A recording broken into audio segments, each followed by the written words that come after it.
YouTube isn't what I should be answering to. This is just a way for me to share my life. And yeah, my therapist and my dietitian were like, I am so proud of you for being honest. Like, this is like the perfect step to take. It's showing that you are ready. And I actually told my therapist a week ago during my therapy session, obviously, but then I told my dietitian through email because I didn't have an appointment. And I just want to read to you the first part back that my dietitian sent me. First of all, I am proud of you. Thank you for your email. Thank you for your openness and transparency with your therapist and now me. This demonstrates to me that you are more ready for surgery now than even some post-op patients I have worked with in the past have ever allowed themselves to be. It takes a lot of courage to open up about your struggles, so I appreciate that you shared that with me. And then there's like 4 other paragraphs, but those are private. This is very like a super dirty blonde, so, but I really love this color like a lot. Yes. So the whole time while she was doing my hair, I actually couldn't see myself in the mirror because she had her baby with her and she was set up on this thing right in front of the mirror, which I was fine with. So it was actually like a big reveal.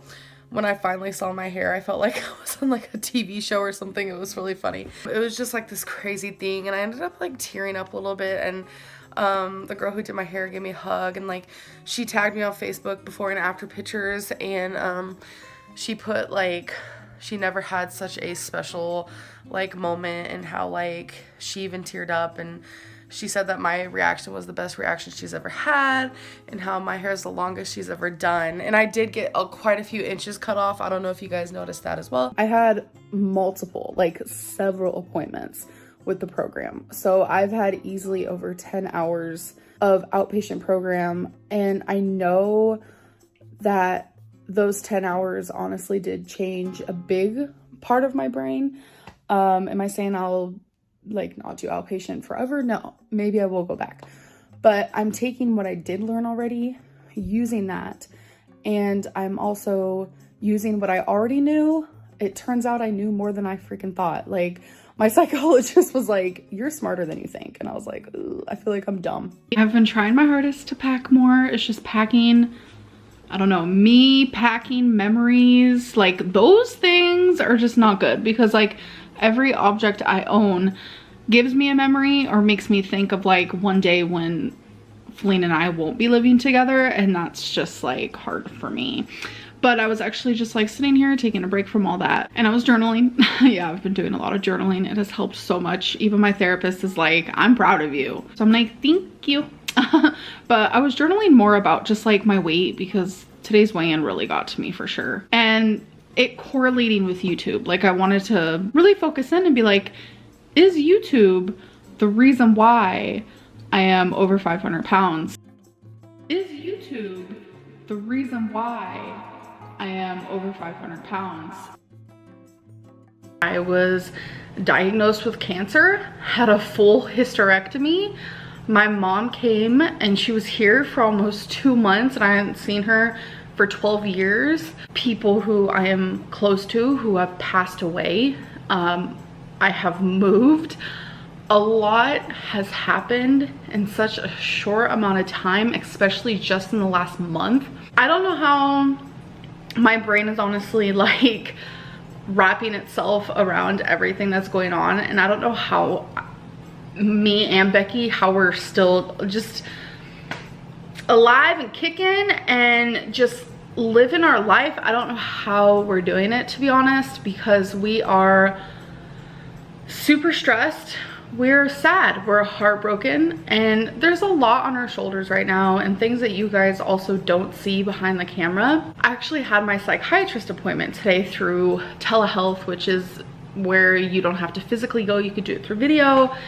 And she was like, with all these changes, I don't know how you're holding on. I don't know how you're doing so well. And honestly, I don't know either.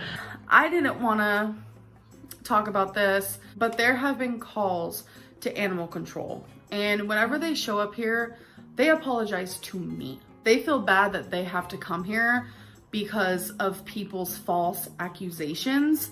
And every time they come here, because one of you calling them, they feel bad for me. They come here and they see my cats, they see my dog, and they say that they're healthy. And the funny thing is, the animal control guy that came today, yes, it happened today. I was gonna make a whole video about it, but you know what?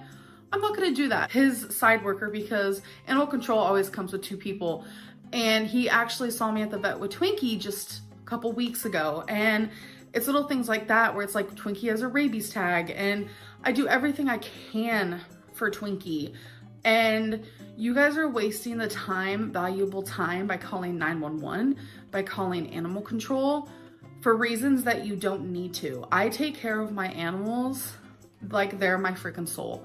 They are my heart. The guy was actually explaining to me today that the second time he ever showed up here, because I'm literally like a friend to him now. Like, he knows me through and through. I swear he has watched my YouTube, because he told me some things today that, you know, eased my mind, that he can understand why he's getting these calls, because there are people out there who literally are here to make my life miserable. I love this psychologist. Literally, it's everything I've ever looked for in therapy. I truly, truly love her. Don't want to lose her, and I know she doesn't want to lose me.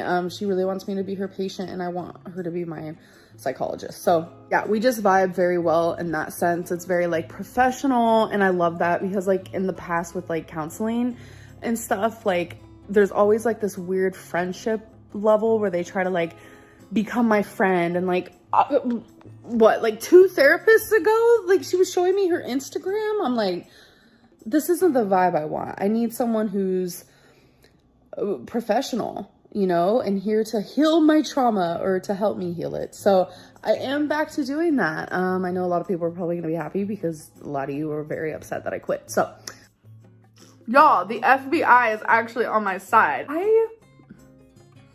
I never thought that like cops or the FBI even remotely would care about some YouTuber online. But turns out that a lot of people reported that very comment that I saw. And I guess they reported it to like authorities, like even higher than like just reporting it to YouTube. The FBI ended up seeing it. Like Frank was like, oh my God, like complimenting me on my following and stuff. But guess what?